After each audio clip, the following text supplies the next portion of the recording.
37 years ago, in Acme, Washington, 18-year-old Mandy Stavik, an honors student at Central Washington University, was home for Thanksgiving break. The day after the holiday, she went out for a run near her family's home, accompanied by her German Shepherd Kyra. It was a familiar route, one she had run many times before. Kyra returned home alone. Mandy did not. When she failed to come back, concern quickly turned into panic. Family members realized something was wrong, and a search began almost immediately. What followed was one of the largest community search efforts the area had ever seen. Volunteers, neighbors, and law enforcement spread across the rural landscape looking for any sign of her. 3 days later, the search ended in silence. Mandy's body was discovered in the South Fork of the Nooksack River. For those who found her, the moment was devastating. She was still young, still had her running shoes on, still part of a community that was struggling to understand how this could happen here. In the rural community of Acme, Washington, life moved at a familiar, unhurried pace. People knew their neighbors. Doors were often left unlocked. It was the kind of place where violent crime felt distant, almost impossible. That sense of safety collapsed in a single afternoon. As the investigation began, another reality quickly emerged. Investigators recovered biological evidence from Mandy's body, male DNA. A genetic profile of the person responsible. The evidence survived. The profile existed, but there was no match. Dozens of men were tested in the early stages of the investigation. Leads were followed, suspects were ruled out, and theories were built and abandoned. The case moved forward, but the answers did not. And as the years passed, something even more troubling settled over Acme. The killer had never been identified, and he might still be there. Nearly 30 years would pass before investigators would finally name a suspect. And when they did, the answer would not come from a sudden scientific breakthrough or a long-awaited confession. It would come from something far more ordinary. Two mothers, sitting in a water park, talking about something they had never felt safe enough to say out loud. Before we dive deep into this story, please let us know where you are watching from. And if stories like this touch you, don't forget to subscribe so you don't miss the next episode. Acme, Washington was the kind of rural community where life was defined by familiarity. People worked local jobs, shopped at the same stores, and built their routines around the same small network of roads and schools. It was a place where trust was part of daily life, not something carefully earned. Within that environment, Mandy Stavik stood out, an athlete, a cheerleader, a musician who played saxophone in school band, a competitive runner who also participated in basketball, softball, and track. Teachers and coaches described her as driven, the kind of student who pushed herself in everything she did. She had graduated from Mount Baker High School and was attending Central Washington University.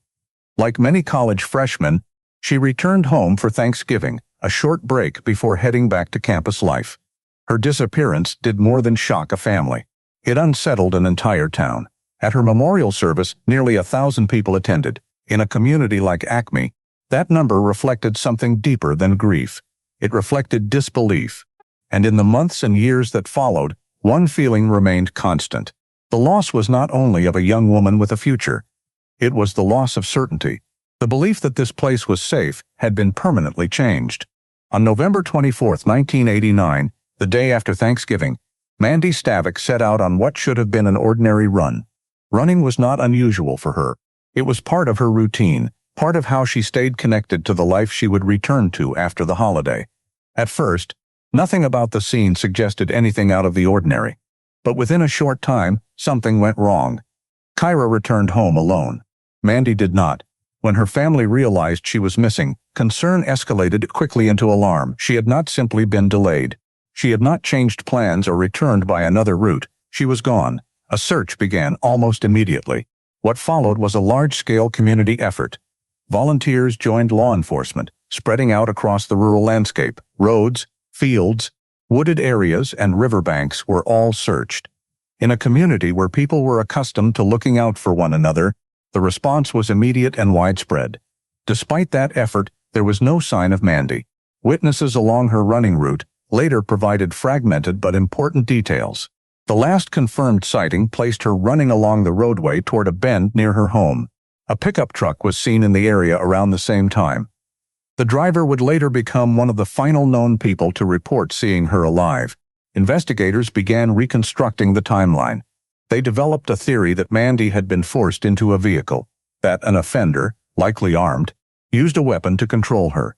Based on investigative interpretation, it was believed a firearm may have been used to compel her compliance. At some point during the incident, her dog was separated from her. Investigators later believed the dog may have been kicked away during the abduction, consistent with the fact that Kyra returned home unharmed. The case quickly shifted from a missing persons investigation to a suspected abduction. What followed was a second crime scene, several miles away from her running route. Investigators concluded that Mandy was sexually assaulted at that location.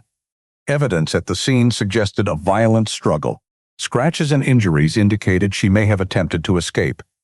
Blackberry bushes in the area showed signs consistent with someone forcing their way through thick vegetation. Investigators interpreted this as evidence that she had tried to flee. At some point during or after the assault, she was incapacitated. The prevailing investigative theory was that she was struck and rendered unconscious. Her body was later placed in the Nooksack River. On November 27, 1989, 3 days after her disappearance, searchers located her body in the South Fork of the river. Detective Ron Peterson led the recovery effort. Working from a Zodiac boat, the search team moved along the waterway until they reached a side channel. There, they saw something partially visible in the river. It was Mandy. The recovery was handled carefully. Peterson had recently received FBI training on preserving potential DNA evidence. He understood the importance of minimizing contamination during retrieval. That decision proved critical. An autopsy later confirmed that biological evidence had been preserved. Male DNA was recovered from Mandy's body. Semen was identified, indicating a sexual assault had occurred. The investigation now had something it had never had before: a genetic profile of the offender. But the profile led nowhere. As the case progressed, investigators pursued every available lead. Tips poured in from the public. Officers interviewed individuals who matched vague behavioral suspicions or had been seen in the area. A local drifter, David Succi, was investigated and eliminated after DNA comparison ruled him out. Mandy's boyfriend, Rick Zender, was also interviewed and cleared as part of routine investigative procedure. Approximately 30 men from the local area provided DNA samples during the early investigation. None matched the profile recovered from the crime scene. Each elimination narrowed the field, but none led to a suspect. Despite the existence of physical evidence, the case stalled, and as time passed, the urgency of the initial investigation faded into a long-term unresolved homicide. For the community, the uncertainty remained. A young woman had disappeared on a familiar road in broad daylight. Her body had been recovered, but the question of who was responsible remained unanswered, and no one knew how close the answer already was. The investigation gradually shifted into the hands of cold case detectives. As years passed, the case remained active in cycles. While the investigation moved in and out of focus, another reality remained completely separate from the case file. A man named Timothy Bass lived in the same general area where Mandy had lived. His home was located less than 2 miles from hers, along the same rural network of roads and routes she used for running. At the time of the murder, and in the years that followed, he lived an outwardly ordinary life. He worked locally as a bakery delivery driver, married and raised children. There was nothing in the early investigative framework that placed him at the center of suspicion. He was not tested for DNA during the original investigation. He was not treated as a primary suspect, and he remained outside the focus of law enforcement for decades. At the same time, separate accounts existed that were not connected to the homicide investigation when they first emerged. Heather Backstrom later described an encounter from her teenage years involving Bass, which she characterized as inappropriate and unsettling. Years later, Marilee Anderson described a separate incident in which Bass entered her home under the pretext of using a phone and then made unwanted advances. She stated she felt threatened and that he left only after confrontation. These accounts were not originally reported to investigators in connection with the Stavik case. They existed as isolated experiences, unconnected to one another and unconnected to the murder investigation. For years, they remained outside official attention. Meanwhile, Bass continued his life in the same region, within the same community boundaries, where the investigation was still searching for answers. The key investigative gap was not the absence of suspicion entirely. It was that suspicion never converged into evidence. and evidence never pointed toward him during the early years of the case. That gap would remain until 2013. In June of that year, an unexpected moment occurred far removed from the formal investigation. Two women were at a water park, engaged in casual conversation while watching their children. During that conversation, Mandy Stavik's name came up. Both women reacted independently. Each of them believed they knew who might have been responsible for her death. Neither had previously shared their concerns with law enforcement or with each other. As they spoke, they realized their suspicions pointed to the same person, Timothy Bass. That conversation became the first moment in decades where separate, unreported observations converged into a single direction. After hearing each other's accounts, both women decided to come forward. Their information reached law enforcement and reintroduced Bass into the investigation for the first time, in a serious way. Investigators then interviewed him. During questioning, Bass denied involvement and minimized his connection to Mandy.